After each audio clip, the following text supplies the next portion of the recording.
இன்னைக்கு நம்ம ரவா கிச்சடி எப்படி செய்யறது அப்படிங்கறத பார்க்க போறோம்.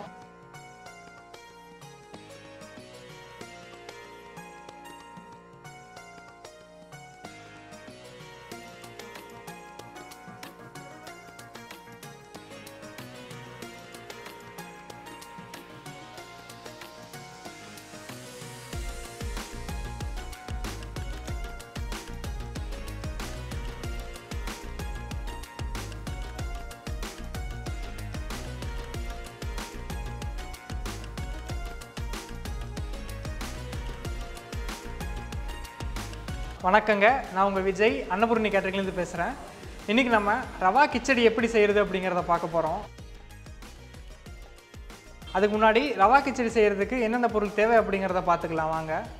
ரவை 1/2 கிலோ, ரீஃபண்ட் ஆயில் 150 ml, நெய் 100 ml, பெரிய வெங்காயம் 200 கிராம், தக்காளி 100 கிராம், பச்சை மிளகாய் 5 நம்பர், கருவேப்பிலை தேவையான அளவு, மல்லி தேவையான அளவு, பெருங்காயம் 1 ஸ்பூன், மஞ்சத்தூள் 1/2 ஸ்பூன், கடுகு 1 ஸ்பூன், கடலைப்பருப்பு 1 spoon, carrot 150 gram, beans 100 gram, பட்டாணி 100 கிராம், முந்திரி பருப்பு 100 கிராம். இப்போ நம்ம தேவையான இன்க்ரீடியன்ஸ் என்னங்கிறத பார்த்தாச்சு. இப்போ நம்ம செய்ய ஆரம்பிச்சிடலாம். இப்போ நம்ம எண்ணெயும் நெய்யும் போட்டு இந்த ரவையை வறுத்துக்கலாம். வாங்க இப்போ பார்க்கலாம். நெய் லைட்டாக ஒரு ஸ்பூன் அளவுக்கு போட்டால் போதும். ஆயில் ஒரு 2 ஸ்பூன். இந்த ரவை வறுக்கிற அளவுக்கு தான். இந்த எண்ணெய் காயறதுக்கு முன்னாடியே நம்ம ரவை மெதுவாக அப்படியே கொட்டிகிட்டே வந்துடலாம்.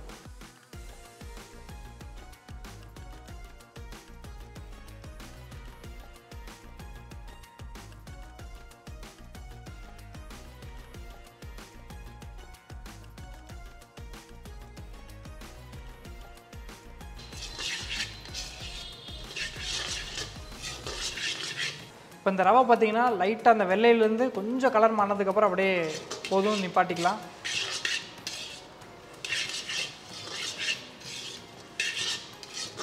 இப்போ ரவை பார்த்தீங்கன்னா லைட்டாக அந்த கலர் மாறிடுச்சு. இந்த பக்கம் கரெக்டாக இருக்கும். இப்போ நான் அடுப்பு ஆஃப் பண்ணிக்கிறேன். அப்படியே இந்த சூட்லேயே லைட்டாக கலர் மாறிடும். பார்த்தீங்கன்னா இந்த அளவுக்கு வறுத்தா போதும். இந்த வெள்ளையிலேருந்து லைட்டாக ஒரு கலர் மாறி இருக்கும்.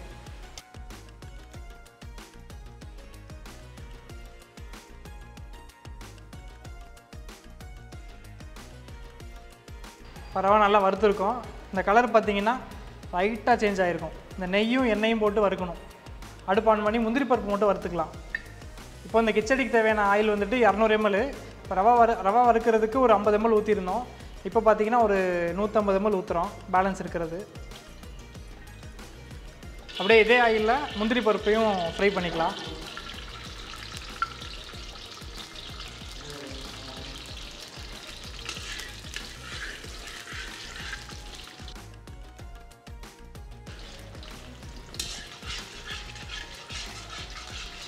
இப்போ முந்திரி பருப்பு வறுத்துட்டோம்.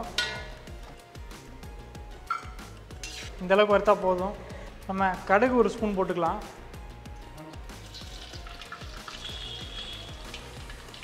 கடுகு லைட்டாக பொரிஞ்சதும் கடலைப்பருப்பு அது 1 ஸ்பூன் அளவுக்கு.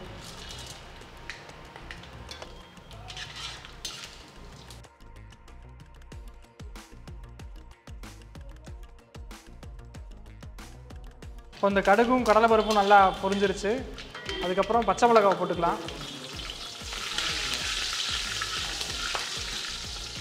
பெரிய வெங்காயம் 200 கிராம் எடுத்துருக்கோம்.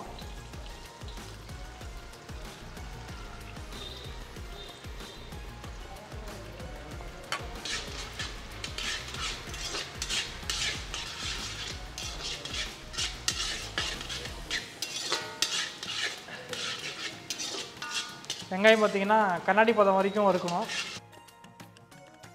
இந்தளவுக்கு ஃப்ரையான போதும். இப்போ அடுத்து நம்ம கருவேப்பிலை மட்டும் லைட்டாக இந்தளவுக்கு எடுத்துருக்கேன். லைட்டாக இப்படி பிச்சு போட்டுக்கோங்க.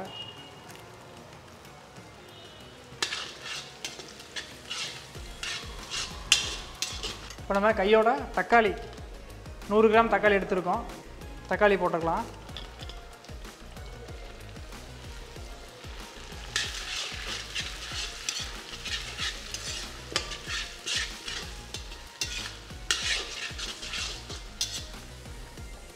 தக்காளி வதங்கிருச்சு. பார்த்தீங்கன்னா இந்த அளவுக்கு லைட்டாக வதங்கினா போதும். இப்போ இந்த டைமில் நம்ம ஒரு அரை ஸ்பூன் லைட்டாக கலருக்காண்டி மஞ்சத்தூள் ஒரு அரை ஸ்பூன் அளவுக்கு போட்டிருக்கேன். அதே மாதிரி ஒரு 1/4 ஸ்பூன் அளவுக்கு பெருங்காயம் லைட்டாக, இது ஸ்மெல்லுக்காண்டி தான். இப்போ நம்ம இந்த எண்ணெயிலே போட்டோம்னா அந்த ரவைக்கு நல்லா இது பிடிச்சிக்கும். இந்த கிச்சடி வந்துட்டு நல்லா மஞ்சள் கலரில் நல்லா மஞ்சள் கலரில் வரும். அந்த வெங்காயம் தக்காளி நல்லா வதங்கிடுச்சு. இப்போ நம்ம இந்த பீன்ஸை போட்டுடலாம். இப்போ நம்ம 100 கிராம் பீன்ஸை போட்டுக்கலாம். ஃபஸ்ட்டு எப்பவுமே பீன்ஸ் போட்டுருங்க. பீன்ஸ் போட்டு ஒரு நிமிஷத்துக்கு அப்புறம் நம்ம மிச்ச வெஜிடபிள்ஸ் அப்படியே ஆட் பண்ணிட்டு வந்துடலாம். பீன்ஸ் நல்லா ஃப்ரை ஆயிடுச்சு. இதுக்கப்புறம் நம்ம கேரட் போட்டுக்கலாம். கேரட் பார்த்தீங்கன்னா 150 கிராம் போட்டிருக்கேன்.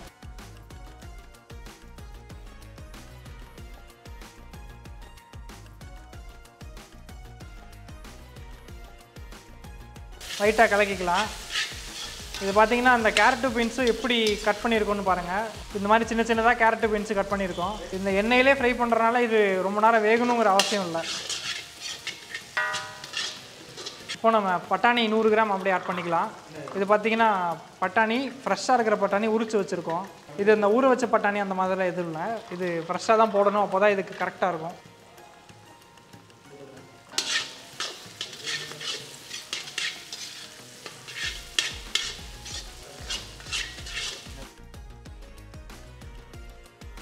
இப்போ கேரட்டு பீன்ஸு பட்டாணி 3மே பார்த்தீங்கன்னா ஆயிலே நல்லா ஃப்ரை ஆகிருக்கு.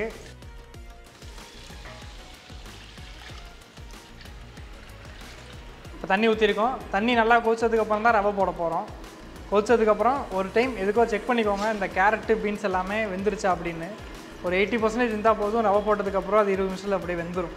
இப்போ தண்ணி கொதிச்சிருச்சு. இப்போ இந்த டைமில் கிச்சடிக்கு தேவையான உப்பு பார்த்தீங்கன்னா இந்தளவு உப்பு போட்டுக்கிறேன். இப்போ நான் உப்பு கொஞ்சம் போட்டிருக்கோம். உப்பு செக் பண்ணிக்கலாம்.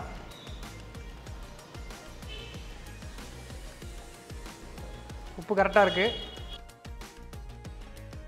இப்போ இந்த டைமில் இப்போ நம்ம ரவையை ஆட் பண்ணிகிட்டே வந்துடலாம். இப்போ ரவையை நம்ம முன்னாடியே வறுத்து வச்சுருக்கோம். இதை நம்ம இப்போ ஆட் பண்ணிக்கலாம். ஸ்லோவாக அதை ஆட் பண்ணணும், மொத்தமாக கொட்டிட வேணாம். இது பார்த்தீங்கன்னா அப்படியே போட போட கிண்டிக்கிட்டே வந்துடணும்.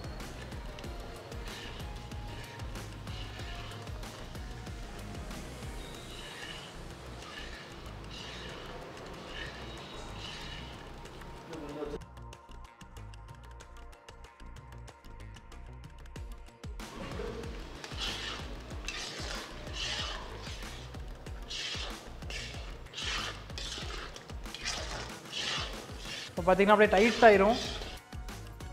அப்படியே கிண்டிகிட்டே இருக்க வேண்டியதான். இப்போ ரவை போட்டதுக்கப்புறம் லோ ஃப்ளேமில் தான் வச்சுருக்கேன். இப்போ கிண்ணதுக்கப்புறம் இப்போ இந்த ஸ்டேஜுக்கு வந்திருக்கு. இப்போ முந்திரி பருப்பு போட்டுக்கலாம்.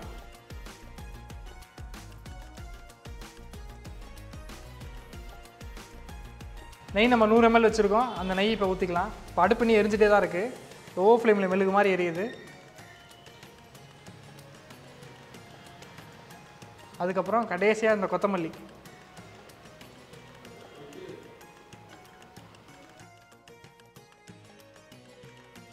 இப்போ நம்ம ரவா கிச்சடி ரெடி ஆயிடுச்சு. வாங்க டேஸ்ட் பண்ணி பார்க்கலாம்.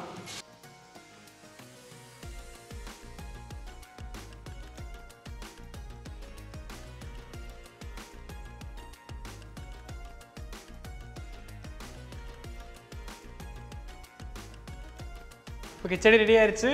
இப்போ வாங்க டேஸ்ட் பண்ணி பார்க்கலாம்.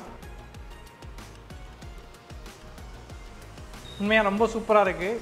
அந்த பெருங்காயம், நெய், நம்ம போட்டிருக்கிற வெஜிடபிள்ஸ் எல்லாமே சேர்ந்து ரொம்ப எக்ஸலண்ட்டாக இருக்குது.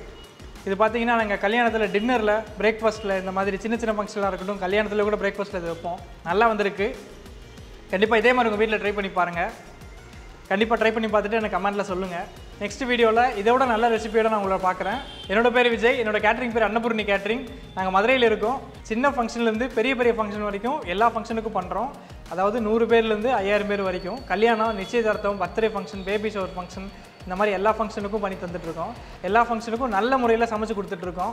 உங்களுக்கு எங்களை காண்டாக்ட் பண்ணணும் அப்படின்னா என்னோடய காண்டாக்ட் நம்பர் 8428463331. என்னோடய அட்ரஸ் பாலரங்கபுரம், மதுரை.